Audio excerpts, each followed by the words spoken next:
Hey everyone, welcome to the question show. Your questions, my answers, as always, wherever you are across my channel. If a question pops into your brain, just write it down. I will gather them up and I will answer them here.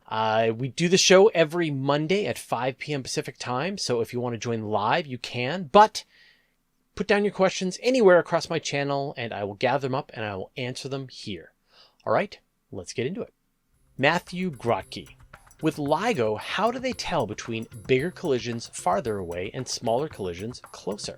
LIGO, of course, is the gravitational wave observatory that has been detecting all of these merging black holes, neutron stars, black hole neutron stars, maybe primordial black holes. We don't really know yet. And LIGO is capable of detecting these events across a sphere of space centered on the Earth, of course. And so your question really asks is when we see a star that's very, very bright, how do we know that that star is just close or that that star is really far away? It's really hard to know which one it is. And so it's one of the really tricky challenges that astronomers have had to come up. And so they have this idea of luminosity. So when you have a star or a galaxy, it's going to have its absolute luminosity, essentially the amount of light that it is putting out. And then you've got its apparent magnitude, apparent luminosity. So from our distance, how much light are we receiving? And it can be really tricky to know whether the star is just close or it's far, it's just brighter.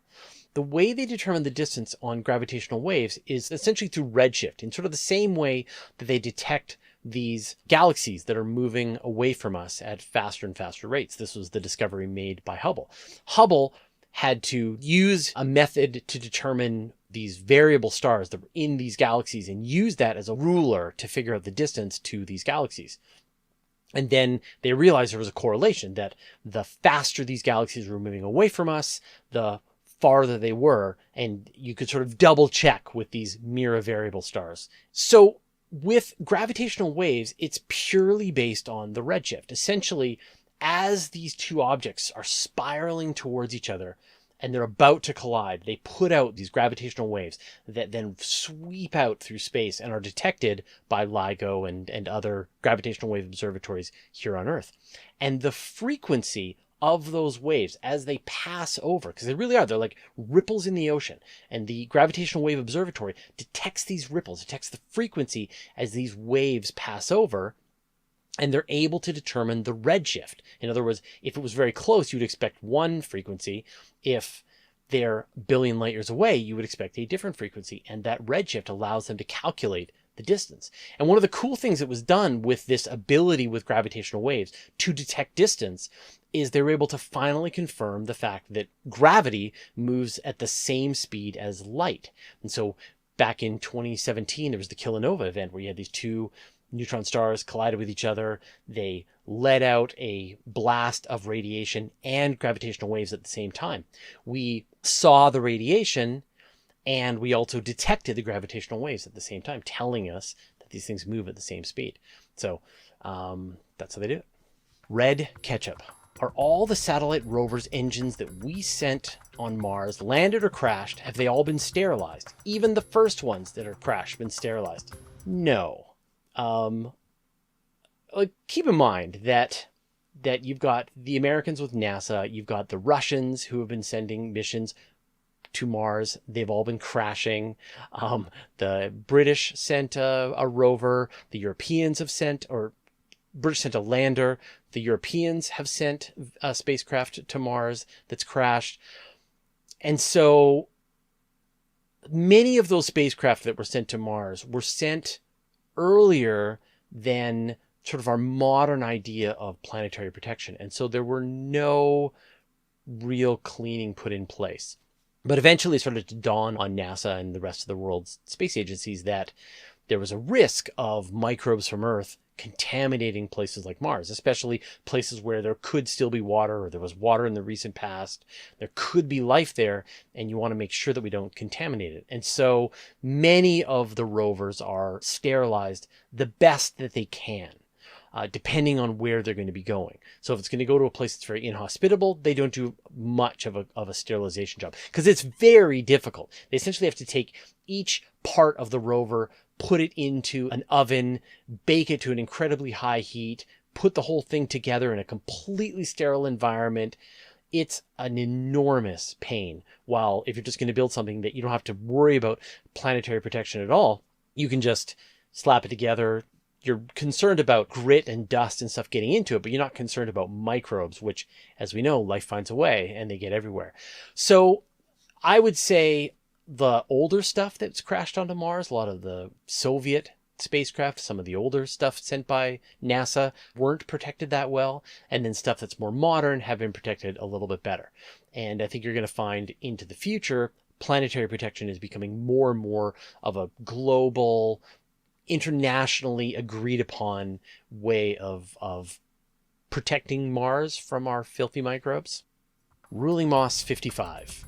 Hey Fraser, love what you do. I have a somewhat obscure question. Say NASA or some other space agency proposed a sample return mission from Titan, similar to the Mars sample return, expected in the next couple of years. Would it be possible to make a launch vehicle capable of lifting off from Titan? Would the atmosphere be too dense to be able to achieve orbit from the surface? Would the high concentration of methane in Titan's atmosphere trigger some sort of explosion if we tried to use a chemical rocket in the lower atmosphere of Titan? So as you know, NASA is planning on bringing samples back from Mars.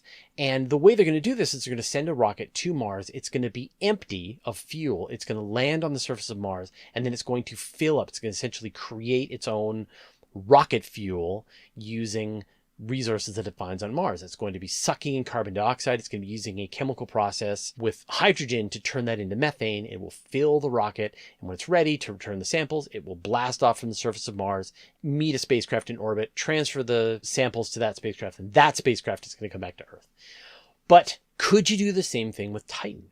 And the answer is yes. In fact, we did an article on Universe Today, feels like about a year ago or so, about exactly this, that there is a researcher who's put together a mission proposal for NASA on doing a sample return from Titan using local resources. And as you said, right, the local resources that you have on Titan, the rocks, the sand, the mountains, they're actually just made of water ice. The seas are made of liquid methane and ethane, rocket fuel in many ways. So you could go to Titan, you could land your spacecraft there, you could bring in water from the surface somehow, you could try to bring in carbon dioxide from the atmosphere, or if you could land close enough, or maybe if it rained, the methane rains, then you could collect that and turn that into rocket fuel. Now, you still need an oxidizer. And so that's the trick. And people always want to know, like, why doesn't Titan just explode? Because it's got methane all over it. And because you don't have the oxidizer. The oxidizer is locked away in all of that water. So you would need to split up the water using, say, electrolysis into hydrogen and oxygen. And then you could turn that then into rocket fuel. Or you could essentially use that hydrogen with carbon dioxide to make methane and then get oxygen to be your oxidizer, have liquid oxygen, liquid methane, use those as your rocket fuel, and it would absolutely work. The gravity on Titan is fairly low, so it's actually very easy to launch a spacecraft off of Titan. The atmosphere is thick, so that would definitely pose a challenge, but it's not like Venus thick. It's like 50% thicker than Earth's atmosphere. So it would be a problem, but not that bad of a problem. And in fact, there's lots of interesting ideas because the atmosphere is so thick, the gravity is so low, you could, say, launch an airplane and it could fly to a certain altitude and then the rocket could take off from that. So you've got a lot of ideas, and hopefully, as I'm talking about this, Chad is putting up images of the article that we did on Universe Today, so you can check it out. And I'll put a link in the comments because it's a pretty cool idea, and I don't think anybody else talked about it other than us. Matt Legros. Being close to a large gravity field slows down time. If I found an area without gravity, how fast would time go? Yeah, as we all saw in the movie Interstellar, you spend a bunch of time near a supermassive black hole, and for every day that you spend, 30 years happen for your friends and mother back on Earth. Even just being down here on the surface of Earth, we are experiencing time differently than astronauts who are in orbit. But the key to this whole thing is that it's about relativity. Everything is relative. So first, There's no place you can go in the universe that doesn't have gravity. You are experiencing the gravity from every single atom, every single photon, every black hole, every bit of gas in the entire observable universe. If you can see it, you're being influenced by its gravity. So there's really no place that you could go. But it all really comes down to the relative amount of gravity. So back to the idea of interstellar, if you and your astronaut friend were standing on the planet together, you would experience the same amount of time together. But if your friend was back home on Earth and you were down on that planet, then you would experience a day and they would experience 30 years. So there really is no place that you could go that doesn't have gravity. Everything's just relative. And so when you ask this question, you've just got to say, compared to what? Where are you and where is the observer? Where are you and where is the person that you are comparing yourself to? You can calculate a difference of time between those two locations because of the different gravity wells. But it's going to be different for you and every other observer in the observable universe. Double D. After seeing a video of an astronaut losing a shield, I was wondering if the ISS could have a mini EVA RC vehicle to go retrieve lost items. That's a really cool idea. And to be honest, I don't know of anything that's been proposed to fly around outside the International Space Station. There have been flying robots that have been sent to the space station to fly inside. Essentially, they're very reminiscent of Star Wars. They're like these little balls that can shoot out little gusts of air and maneuver themselves around inside the space station. But they're pulling in air from the space station, they're blowing it out again, and they're using that to maneuver themselves around. But you need something with propellant to sit around outside. Back with the space shuttle, Bruce McCandless, one of the astronauts, there's a very famous picture where he's floating free in space with this backpack on. And so for a few of the missions, they gave the astronauts a backpack that would allow them to fly around untethered to the space station. But there aren't a lot of uses for it, and so it's not really a necessity. But I wonder if there are any plans to have some kind of spacecraft, just some kind of utility vehicle that's attached to the space station that could do this kind of work. But I don't know of anything right now. Pol Took.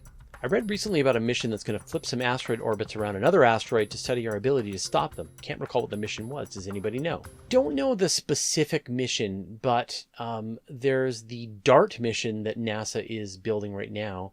And the purpose of this mission is to impact an asteroid. And from that impact, NASA will be able to understand how much mass they have, how hard they are to move. And so you can imagine this spacecraft will smash into this asteroid. They'll measure its trajectory beforehand, measure its trajectory afterwards, and be able to just get a sense of how much effort, how much energy we can from Earth put into an asteroid to try and move it. And of course, this has a real impact on, pardon the pun, on the dangerous asteroids that could be coming to Earth. The thing with asteroids is that it's not like we're going to detect some asteroid on a collision course with Earth.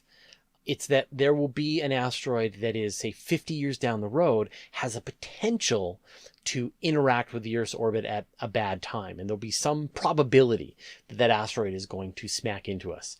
And so you've got many, many years. And so the question is, if you've got lots of years, what is the most efficient way for us to be able to try and change the trajectory of that asteroid just a little bit to be able to have it not be in the danger zone, the high probability zone of hitting us? And that's what missions like DART are going to try and help us figure out. More questions in a second, but first I'd like to thank our patrons, Bonnie Sandler, Mark Greenberg, Jeff Renenke, and the rest of our 786 patrons for their generous support. Want our videos early with no ads? Join our community at patreon.com/universetoday. Raphael Dominichini, if space probes did not have size and weight limitations, would it be possible to build them cheaper? I like this question because up until this point, no one would ever ask that. Like, the cost of the rocket, the launcher for your spacecraft, was so expensive that you absolutely had to minimize the weight and size of your spacecraft to fit within the fairing, to be able to launch on the spacecraft. And every kilogram that your spacecraft took up was going to cost you tens of thousands of dollars to launch. And so you had to be really, really careful. The more you could shave off weight. And so a lot of the times over the last couple of decades, there was just a ton of compromise that had to be made. Really cool missions, really cool instruments had to get thrown overboard because they're too heavy. And we're talking like things that are like 5 kilograms, 10 kilograms, like very light instruments, but still couldn't fit within the weight. And now you got, even just with the Falcon 9, with the reusability of the Falcon 9, the low cost, the Falcon Heavy, you've got the ability to be less careful about shaving down the weight of your spacecraft. And when Starship comes along and you're going to be launching your spacecraft, you're going to be launching 120 tons or whatever to orbit for a couple of $1 million, theoretically, it changes everything. Like, you just don't have to be concerned about it. And so you can then make a heavy spacecraft that is cheap. Or you can make a big bulky spacecraft that is cheap. And so what a revolution in launchers is going to provide is a dramatic decrease in the cost of spacecraft. And a cheaper cost means more complicated spacecraft going to various places. And so, I mean, I just imagine, like, if James Webb was designed for Starship, it would be a very different instrument and probably would look similar to Hubble and not the way James Webb does. So I think that we're going to have these compounding effects that are going to change everything. And I can't wait to see this play out. If it happens. Come on, Starship. Launch already. Vignesh Gopinath. I assume we conduct experiments on ISS because of microgravity. What kind of scientific experiments would happen on a moon base, and why that could only be done on the moon and not on Earth? I've never thought about this before. I love this question.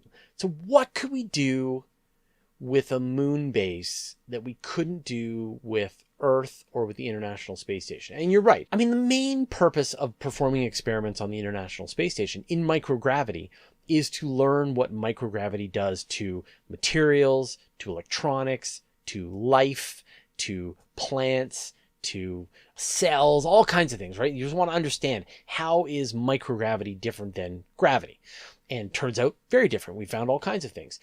And there have been a few experiments that have been done to say, is there something that you can do in microgravity that you can't do under gravity at all? And they've found that you can, like, grow crystals, you can make fiber optic cables which are pure, that are able to send signals better. So there are a few advantages to being in microgravity. But if you're on the moon, you've got, say, 1/6 Earth gravity. What does that get you, right? And so I think the vast majority of the experiments that will be carried out on the moon will be, what does 1/6 gravity do to electronics, to life, etc.? It's going to be about learning how to live on the moon. There are going to be some experiments, definitely some astronomy research that can be done, cosmic ray detection. But again, that's kind of like, how can we live on the moon and deal with the cosmic rays? I guess it would be like, if we could perform experiments with biology on the moon and we could see that, say, you could take mice to the moon and they could carry their pups to term and they were healthy, then that would tell you that Mars, which has more gravity, is probably safe as well. So I think moon is kind of like an extreme place. You can find out everything that breaks spending time in low gravity, that then we would still have to test those out on Mars. But all the stuff that still seems to work out okay, we could assume that when we go to Mars, that stuff is going to work out okay as well. So I think that's what it's good for. Sean Marson. Hi, Fraser. At the eventual heat death of the universe, will there still be time? If there's no particle left to decay, how would one measure time? Thanks so much for the show. As we look into the far, far future of the universe, and of course, Katie Mack has done an amazing book called The End of Everything, which she covers all of these issues. But for deep time, all of the stars are dead. All of the black holes have evaporated. One of the big questions is then, does matter, does protons, do they decay? And if protons decay, then you just won't have anything. There won't be any matter left in the universe, but there will still be the radiation and the various particles left over from the decay of the protons. And they will all be spreading apart in the universe, just indetectably warmer than the background of the universe, which will be close to absolute zero. It will be a very sad, dead, cold place. But will time still exist? Sure, time will still exist. I mean, does time exist if we don't measure it? I think yes. I mean, unless you think that humanity is incredibly important. And so just because we use a clock to measure time, or whether we use an atomic particle to measure time, doesn't mean that time isn't still taking place. Of course, back to that earlier question, I mean, it's all relative where you are, what kind of gravitational influence you're under. But yeah, time will still go on forever and ever and ever, as the universe expands and cools and dies even more. Zach Perry, if a rogue planet was heading towards our solar system, could it catch us by surprise, or would we definitely know well in advance? Mike Brown and Konstantin Batygin, of course, they have suggested, they have calculated that there is a heavy object out in the outer solar system, something Uranus, Neptune sized, way out beyond the orbit of Pluto. And yet, so far, we haven't detected it. And so it's in the solar system. It's well within the solar system. If it's there, it's relatively close compared to the nearest star system. And yet we haven't been able to take a picture of it yet. Probably when the Vera Rubin Observatory comes online, we'll finally get that image of Planet 9 and maybe Planet 10 and Planet 11, but we're still waiting for the telescope to come online. Like if there was an object the size of Earth, we probably wouldn't detect it. Like no one would notice it until it was probably around the orbit of Pluto, maybe even closer. You know, Pluto was found through a search. You can find Pluto in a backyard telescope, but you got to know where to look. And so until you have these all sky surveys that are updating every couple of nights, you're just not going to be looking at every part of the sky. So it's going to be a chance. So if there was an Earth-sized rogue planet on its way through the solar system, I don't think we would spot it until it was reasonably bright, started to get picked up by accident in a lot of the images that astronomers are taking, kind of in the way that supernovae get detected. Someone will be observing a galaxy and then they'll notice that one of the stars is a little brighter and like, I discovered a supernova, or the way people find comets. And so it would need to be relatively close though, probably within the orbit of Pluto, maybe closer, before it got detected. Matt Jono 2. Would it be better to send a lander that builds its own rovers? Say, a lander that has one pre-built rover that gathers material while the lander builds more rovers that could then explore all of Mars. You are talking about von Neumann probes. You're talking about self-replicating robots, which would be awesome if we could send a spacecraft that would go to Mars and it would have just the bare minimum to be able to exist on Mars, and then it would gather all of the local resources and begin building more rovers on Mars. That would be the greatest. I would love that. But unfortunately, we're just not that technologically capable yet.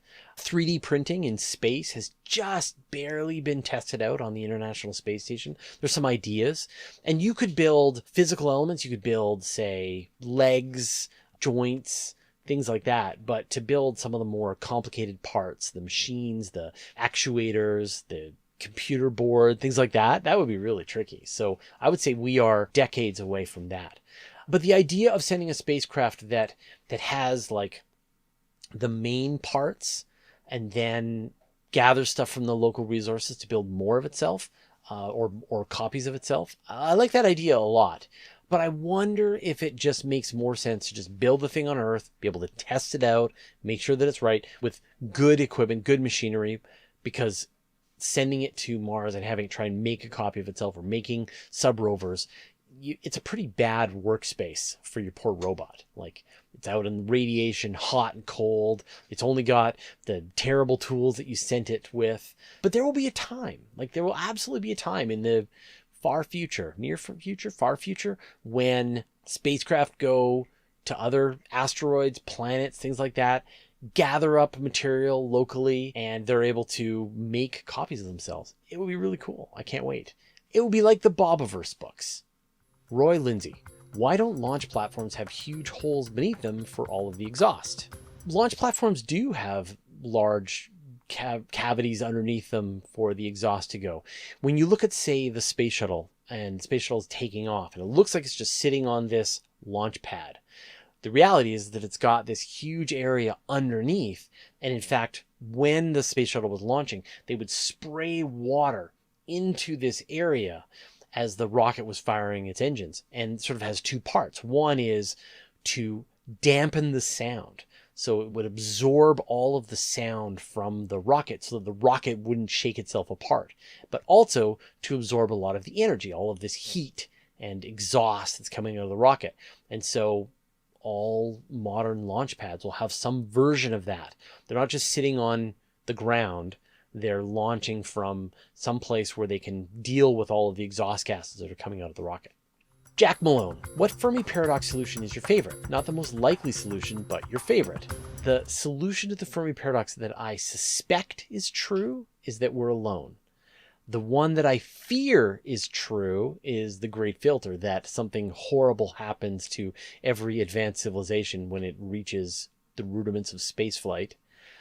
But what's the one that's my favorite? I would say the Galactic Zoo is my favorite. The idea that there is an advanced civilization all around us, that they are aware of us, that they are watching us, and they are waiting for us to reach some point in our development, which point they're going to make contact with us.